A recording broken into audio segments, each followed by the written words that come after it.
Hey, Kyle's wonderful here again with another wrestling review. This time it's NJPW Strong from July 30th, 2022. And this is the fourth and final night of the Ignition tapings in Los Angeles.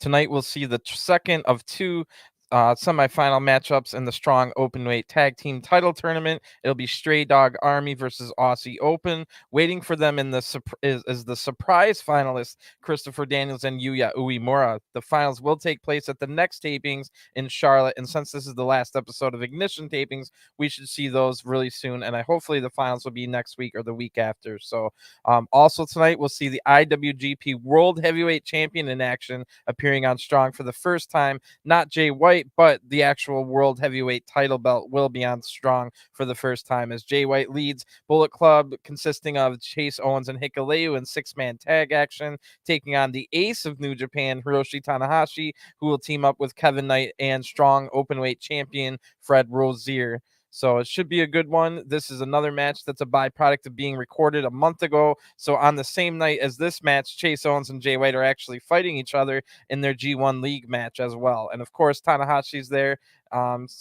for the G1. So it should be a great matchup regardless. And this is the first time, like I said, that we've seen the world title appear on Strong. And not only that, but the first time the world champion from IWGP and the Strong champion will be in the ring together at the same time. So tonight tonight is a match that's been building up through six-man tags through a few months now, and they'll meet in the singles match. It'll be Fred Yehi taking on Stray Dog Army leader Tyler Bateman. So in our opening match, however, we'll see another man that's currently in G1 Climax 32, as Jeff Cobb will take on Jordan Clearwater. So this is the second match today that I'll be reviewing for both men. Jeff Cobb with a big match against Lance Archer in G1 A block, and then I reviewed Jordan Clearwater on NWA USA from the same day, where he teamed up with Scion as part of the Idol Mania Sports Management to defeat the Now. So the Golden Boy, Jordan Clearwater, is out first. He's wearing a Ric Flair robe that's gold. Jeff Cobb comes out next to big cheers from the crowd, and it's definitely weird to see Cobb back in green since he debuted.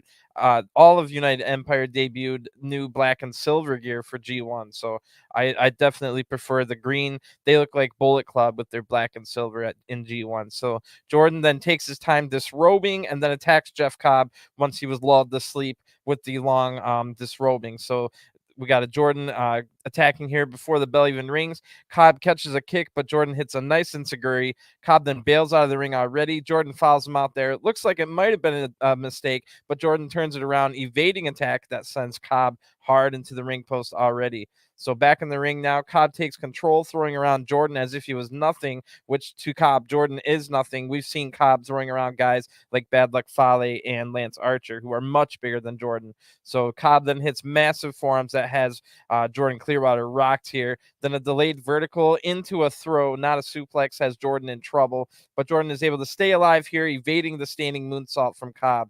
So Jordan tries some running attacks now, and then a back elbow that has Cobb a little bit dazed. So Jordan tries a crossbody, but Cobb was not dazed enough. He was able to catch the crossbody. However, Jordan slips out without taking any damage and hits a high knee lift that looked pretty good, right to the jaw of Cobb. Then Jordan follows up with a neck breaker. Cobb evades the Midas Touch Mafia kick, which is the finisher of Jordan, and Cobb just barely evades it. And then Cobb hits a running suplex, and then the standing moonsault connects this time. Jordan was just barely able to kick out of that one. So Cobb stays on the attack, but Jordan Clearwater hits another big back elbow into a pin for a 2 count. So Cobb then counters another high knee lift with a German suplex. Jordan can't take any more big shots like that. And then right after I'm writing that, Jordan takes the tour of the islands as Cobb makes the pin, and the referee counts to 3. So your winner of this match by pinfall, Jeff Cobb. Another nasty looking tour of the islands for Jeff Cobb to pick up a victory. Pretty good match here. Nothing amazing, but nothing too bad either. And that tour of islands looked amazing as usual. So Jordan Clearwater definitely showed enough to probably get invited back to Strong in the future, and Cobb might be in line for a Strong Openweight title match after G1 ends. So I could see that in the horizon horizon for Jeff Cobb, maybe taking on Fred Rozier. So we've got our second of two singles matches next as Bateman makes his entrance now. The leader of Stray Dog Army will be watching that semifinal match closely for the tag title tournament later on tonight. So Bateman was the one that would decide who represents Stray Dog Army. And first, Bateman's going to have a tough matchup here against Fred Yehi. So who comes out next with only one lens in his sunglasses. That's kind of funny, but Fred gets right in the face. So this isn't Fred Rozier, this is Fred Yehi, by the way. But Yehi gets right in the face of Bateman before the match starts, and then their hatred for one another has been brooding through tag matches. Now they get a chance to take on each other one-on-one. So Bateman has a massive experience advantage in this one, but Fred is by far the superior athlete. We'll have to watch. He'll have to watch out for Bateman's tricks, however. I just saw Bateman this week on ROH Death Before Dishonor, losing his 6-man tag titles alongside the Righteousness against Dalton Castle and the boys. So now Bateman can focus more on Stray Dog Army, and Fred starts the match out here. Fred Yehi with a Greco-Roman knuckle lock on one of the hands while using his speed and agility to hit and move. That was pretty cool start to this match. But Bateman is able to compose himself but Fred takes him down right away, picking the ankle. Then Fred gets a headlock on tight, really tight, but makes a mistake of breaking the hold himself to try some more strikes. But a nasty chop on Bateman sends Fred sprawling to the mat in pain. So Fred Yehi is in pain now. The crowd gives Bateman crap, so he tells him to toss off. Literally, that was funny. So then goes on the attack in the corner, chopping Fred again to the mat. Big chops here. So Fred is now stunned from those shots, and Bateman slams Fred down face first on that was hard looking. Fred now fires up and applies a Cobra twist, but Bateman gets out and Fred maintains control, hitting some more strikes, then hyperextending the arm of Bateman multiple times over his shoulder. So Bateman was a little bit in trouble here, so he takes some big strikes, or he does some big strikes to take control himself. Then a Kimura lock is applied to Fred, who is able to get to the ropes right away, then fires up and hits corner strikes on Bateman right after that. So either man could definitely win this match. It's been very even so far. Fred takes it to the mat and applies a hold while looking for pins. Bateman kicks out of about 5 pins in a row here, and all of that was designed to wear down and drain the stamina of Bateman. So both men now get up, and Bateman knocks Fred down again with one of those nasty chops, but Fred gets caught in the corner now, and able to fight back with a forearm that knocks Bateman right down. Fred then counters a lariat and tries to get a hold on applied, but Bateman blocks it. They trade waist locks back and forth now, ending with Bateman hitting a huge back elbow, kind of a rolling type back elbow there. That looked nasty. So Bateman now hits a snap suplex that takes some time to recover with his arm that was hurting. This allowed that little bit of lapse of recovery time allows Fred Yehi to get back up, and he baits Bateman into coming in close. Then Fred unleashes a nasty spinning back fist. That might have knocked Bateman out cold. Fred immediately applies a Koji clutch. Bateman might have been unconscious, so Fred punches Bateman, potentially awake. With the hold still applied, Bateman now taps out. So the winner of the match by submission, Fred Yehi. And I'm not even sure if I liked that match or not. It was fine, but it had a ton of striking and not too much wrestling in it. So it wasn't bad, just kind of average. And the chops from Bateman are nice. And Fred definitely looks like he's going to be a prime time player, really, really main event type material in the next few years, maybe.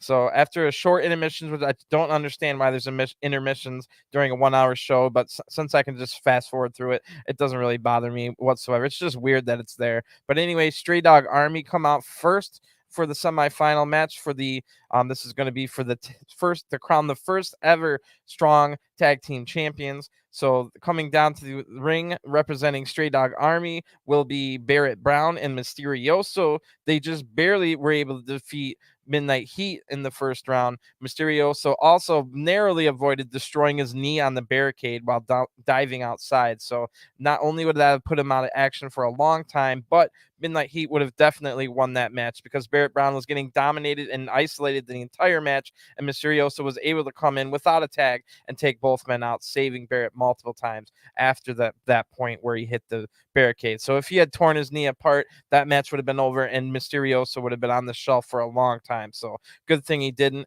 And it'll be interesting to see if his knee's sore in this match, and it is. He's definitely sore on the knee in this match. So Kyle Fletcher and Mark Davis come out next. That's the Aussie Open, and we've been seeing a lot of the other 4 United Empire members in G1 lately, but we really haven't been seeing the other 4 members, and that's Aussie Open and IWGP Junior Heavyweight Tag Team Champions TJP and Akira. So Aussie Open defeated the Dark Order in round number 1. They were being represented by Evil Uno and Alan Angels, since that was taped before Alan Angels left AEW. So that was a really great match. It was definitely more of an AEW style match than a strong style match, but let's see how this one goes. Aussie Open coming to the semifinal match.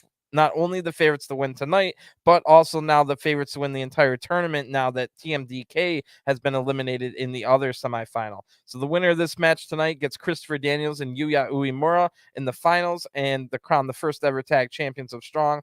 And Yuya Uemura and Christopher Daniels that'll only be their 3rd ever tag team of their career. And speaking of which, this is only Barrett Brown and Misterioso's 2nd tag team of their career. They have had numerous 6-man and 8-man tags before this, but Bateman's strategy for this tournament when he was selecting who to put in from Stray Dog Army was he wanted people that were never tagged 2-on-2 tag match before, so that they would be hard to scout. But now they've had one match that I'm sure Aussie Open watched, and let's see if they notice how much success Midnight Heat had by isolating Barrett Brown, who once again is the smallest man in this match, just like the previous match. Barrett Brown and Kyle Fletcher will start this match tonight. Remember, it's a semifinal in the tournament to crown the first ever tag team champions of Strong. Brown starts the match by rushing right in with a huge forearm, but then the impact makes Brown himself fall over and lose balance. Brown gets right back up, though, and continues his strikes. Brown hits a few strikes, and since this match was recorded the same day as the first round, I noticed that Kyle Fletcher's chest is already bright red from the chops from Evil Uno in the first round match. And since this is taped on the same day, it's still bright red. So Kyle's in pain already as he's taking more chops here by Brown. Smart decision by Brown to go after the already red chest. Brown's now talking trash, and he gets Kyle to swing wildly. Then Brown takes advantage of those by quickening the pace, hitting a nice running kick, and then tagging in Misterioso. So Mark now runs in to stop their double team on Kyle, but ends up getting double teamed himself. But that did, however, allow Kyle to recover just a little bit. And then Mark's taken out as Misterioso goes after Kyle, who's now recovered enough to counter a hip toss attempt. But Mysterio counters that right into a hip toss of his own. So immediately after, Misterioso, it's a really nice springboard moonsault. Then Misterioso stays in control with a shin kick and a rolling hills like Fit Finley used to do. The rolled rolling hills from the fireman's carry position. So then the knee of Misterioso causes him to go up to the ropes a little bit slow here, and Kyle's able to slam him down without any attacks happening from the top rope. So Mark Davis now runs in without tagging in. He takes Barrett Brown off the apron, and they hit a massive double team on Misterioso, who's just barely able to kick out at 2. Kyle now gets Misterioso trapped in the Aussie Open corner, hits some big strikes, and tags in Mark, who again runs and knocks off Barrett Brown off the apron. So Aussie Open have decided to isolate the one with the bad knee instead of the smaller one that got isolated in the first round. So Mark now counters a charging Misterioso with a scoop slam, then does a cocky covered with the United Empire crown hand sign held up high. Of course, that doesn't get a 3. So Kyle now tags in, and again they knock Barrett Brown off the apron. He's having a tough time getting back into this one. Kyle now puts a headlock on Misterioso, but Brown runs in to break it up, and this makes Mark mad, who runs back in, throws Brown right out of the ring, and slams Barrett Brown hard into the apron. So Barrett Brown can't really get in to help Misterioso, who's now isolated again in the corner, and Mark tags in. So he wears him down a little bit, tags in Kyle, and Misterioso is able to fight off the double team here and hits a terrible looking handspring back double back elbow. But it might have been the not his fault, but the rope barely gave him any spring at all. So it was kind of a miracle at all that Misterioso was able to pull it off. And then 5 minutes had passed now. It kind of seemed like 10, so that was weird. Now Barrett Brown tags in, and he hits the running elbow on both men. then counters both men and hits double drop kick to both as well. This dives out of the ring onto both of Aussie Open. So great little flurry there. Misterioso now gets into the action with a dive as well outside on both men, and then they double team Fletcher in the ring now. So ending with a backstabber from Mysterio and a Claymore kick right after from Barrett Brown. Mark has to come in and break the pin just in time. That was definitely close to having our second upset in the second semifinal. So Davis now takes out Misterioso, and they double team Barrett Brown with multiple big strikes here. Misterioso tries to come help, but Mark catches his bad knee on the ropes with a dragon screw leg whip. So the referee has allowed both Mark and Kyle to stay in the ring forever here, and they easily hit their double team finisher, lifting the small Brown up and flipping him around with a hard slam, and this gets the 1-2-3. So the winner of this match by pinfall, Aussie Open, and they will go to the finals to take on Christopher Daniels and Yuya Uemura. So Stray Dark Army did not have enough chemistry in this match, allowing too much isolation for the second match in a row. They were able to get through Midnight Heat while getting isolated and still getting through, but Aussie Open was too much of a step up in competition to come back from that isolation. So Kyle Fletcher gets on the microphone and says, everywhere Aussie Open has been, we've held tag team championship gold. New Japan Strong will be no different. Daniels and Uemura, the Cinderella story is over because Aussie Open, along with the rest of United Empire, will run this world. So pretty good promo there, pretty good match, not too bad. I would like to see Misterioso and Barrett Brown maybe try and team a little bit more in the future and develop some chemistry. But in the meantime, Aussie Open look like they're the clear favorites to win in the finals in Charlotte, which we should be seeing. They didn't say it was going to be next week, so in the next couple of weeks, we're going to be able to get that final match. So it's time for our main event of the night of Strong, and the new DX version of Bullet Club music's hit with the bullet, bullet, bullet, bullet. So then Switchblade Jay White leads his team out. It was going to be Hikuleo and Chase Owens. And then Go Ace hits, and Tanahashi leads out his team, which is Strong Champion Fred Rozier and Kevin Knight. So big cheers for the Ace and the Strong Champion here. This is Fred's first match since winning the Strong title against Filthy Tom Lawler. And Fred had his parents in the front row when he won that title. So he's coming down from a big high. This is going to be his first time getting in the ring again. And now he gets to team with the ace of New Japan, Tanahashi. So what a month it's been in Fred Rozier's life. And then both leaders are going to start the match, Tanahashi and Jay White. But Jay White plays around a little bit before they even touch. Chase now tags in. So Tanahashi gets a headlock, but Chase is able to pull the hair to get out of it. Tanahashi pulls the hair right back of Chase in response. Then Tanahashi already breaks out his springboard crossbody, and it hits perfectly. So Fred Rozier now tags in, and they double team Chase with a back elbow. Then Fred and Tanahashi play a little bit of air guitar here. So Fred then charges into Chase in the corner and hits a big hair beal on Chase. So a little more payback for pulling Tanahashi's hair. Also, Fred doesn't have to worry about his hair being pulled because he's bald. So Fred then follows up with a heavy-looking seated senton that must have just crushed the air out of Chase's lungs. And then someone in the crowd yells, "You suck, Darren Young." So damn, what did he do to you to deserve that? Jeez. So anyway, Fred then hits, and if you don't know, the Fred Rozier is formerly known as Darren Young as the primetime players back with WWE. So Fred then hits a second seated senton right after, and Chase is definitely in trouble now. Chase is able to kick out at one, however, but is having trouble breathing. Like I said, the air of his lungs driving out. So Kevin Knight now tags in and hits a Norman Smiley style scoop slam, which I always love to see. Great scoop slam by Norman Smiley, and then anyone else who replicates it. But anyway, Chase Owens blocks the Boston Crab attempt here, and then Chase hits a big shoulder tackle and tells Kevin to suck it while blowing his nose on him. Pretty disgusting there. So they counter each other back and forth now until Kevin is able to get the Boston Crab on now. Jay White runs in to save Chase, but Kevin was facing that direction and breaks the hold and takes Jay down, putting the Boston Crab on him now. Hikuleo just casually walks into the ring up to Kevin and hits a nasty chop across the chest. Kevin Knight definitely breaks the hold. He goes down in pain. So Hikuleo then knocks both Tanahashi and Fred off the apron. Then Jay tags in, taking control right away. Another chop to Knight has him holding his chest hard as the announcer Alex Koslov is giving Velvet Sky a run for her money as the worst announcer currently in wrestling.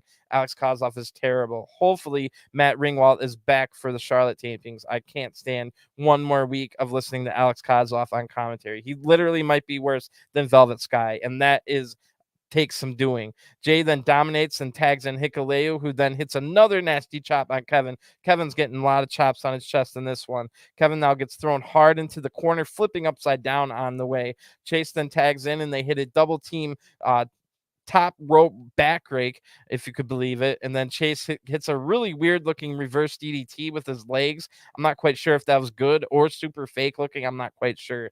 I guess I'll have to see it again in a different setting. But Chase then hits a neck breaker that has Kevin in serious trouble now. Kevin Knight goes in the desperation mode, however, and hits a couple big forearms. Chase hits a giant chop again to his chest in response, but this time Kevin does not go down, fires back with another forearm. This one stumbles Chase, allowing Kevin to try and tag out, but Kevin makes the mistake of going for the attack instead, and Chase counters this into a package pile driver attempt, but Kevin just very narrowly avoids disaster and blocks Chase Owens' finisher there. So Kevin then hits an enziguri kick, and Kevin was too slow crawling to his corner that Jay White comes in to stop him. So Kevin then blocks another move, flipping out, and then a big drop kick here. Massive fight on that drop kick, and Kevin looks to tag out now, but this is when Jay White comes in. So it was Chase that grabbed him last time. Sorry about that. Now, again, Kevin looks to tag out, and Jay White's the one that comes in now.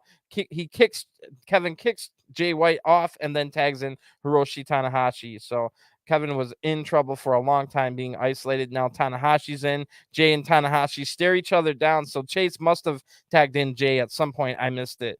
Tanahashi then hits a big body punches here into a scoop slam and then a middle rope somersault senton.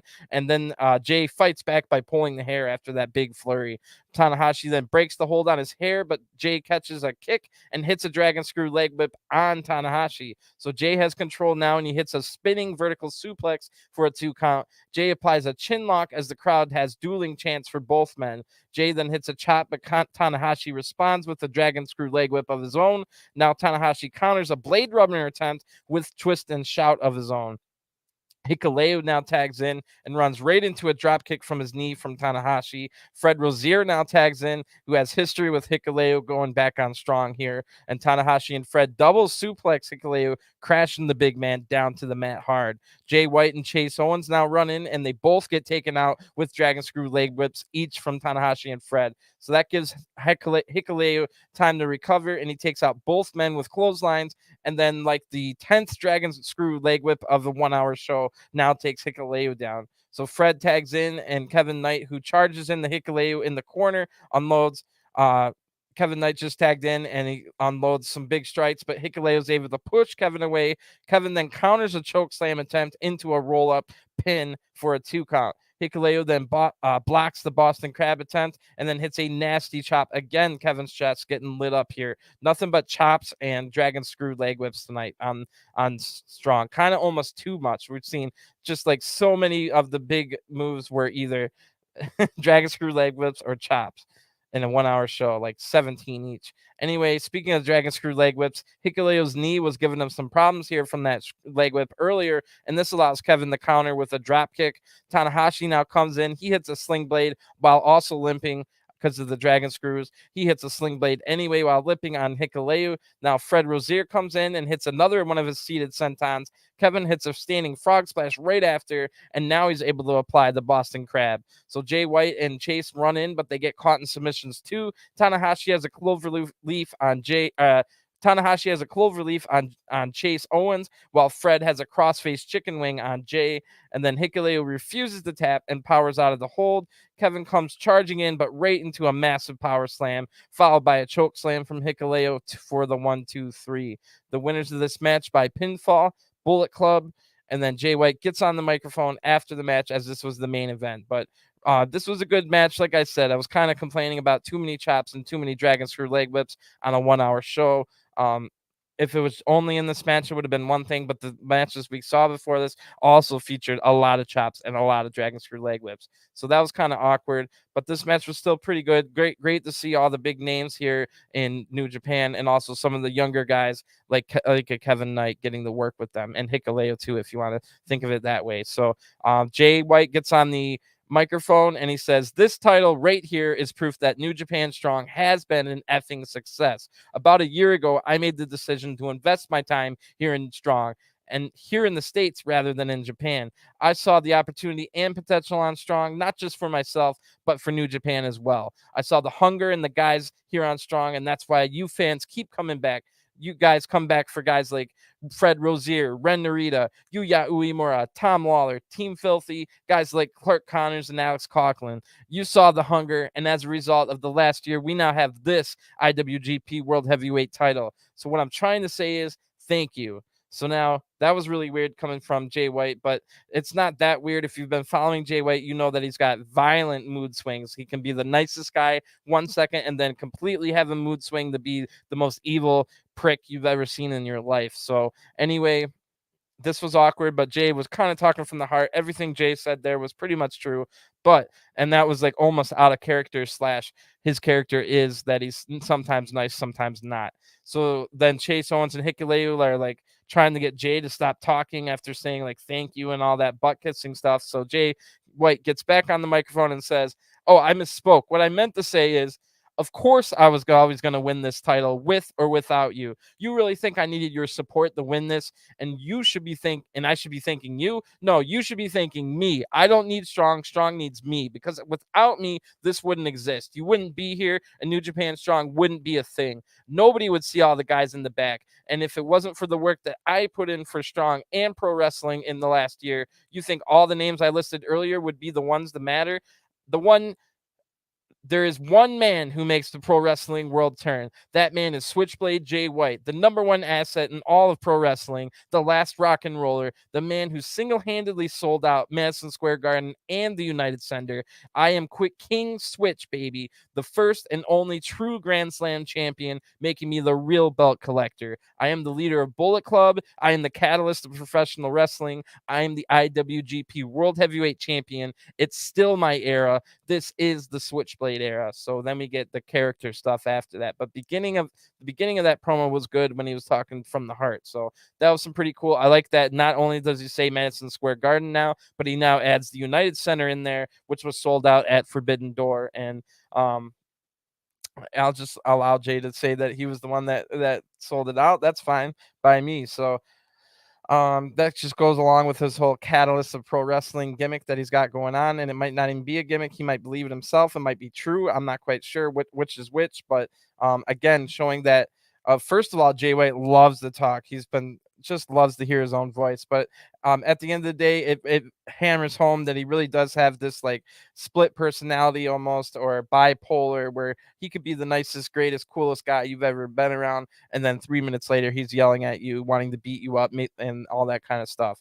So pretty good stuff. That was the end of the tapings. So I'm excited to see the Charlotte tapings, and I'm excited to see the end of the tournament. But I know we're getting a lot of cool guys coming over. A lot of the junior heavyweights from New Japan are coming over, since G1 is right now, such as El Desperado and Hiromu Takahashi. So that'll be exciting to see all those guys in the next couple of weeks. So I'll be back next week with another episode of Strong, and I've been covering G1 every single night. Usually when it goes right as it ends, I go live with the review. So I also put out a second video for G1, or every New Japan. I don't do it for Strong, but every other New Japan show, I also make two videos. One's a review, and the other one is breaking down and saying the backstage comments for people that don't really like to read subtitles. I know they're out there, but I don't want those kind of people to have to miss out on the stories either. So I can condense almost in half. I can cut in half the half hour of the backstage comments into a 15-minute video, where I quickly just kind of go through what everyone said leading up to the stories in between each event. So come check those out. I don't do them for Strong, just since Strong isn't really like a live thing. All these things were said like a month ago and stuff like that. You know what I mean? So anyway, I'll be seeing you guys hopefully again soon. Give me a subscribe so you don't miss out on anything. I've been covering all kinds of probably about 8 different promotions as well on this YouTube channel. So give me a subscribe and put the thumbs up for the like if you liked what you see. I'll talk to you guys again real soon. Thanks for watching. Peace.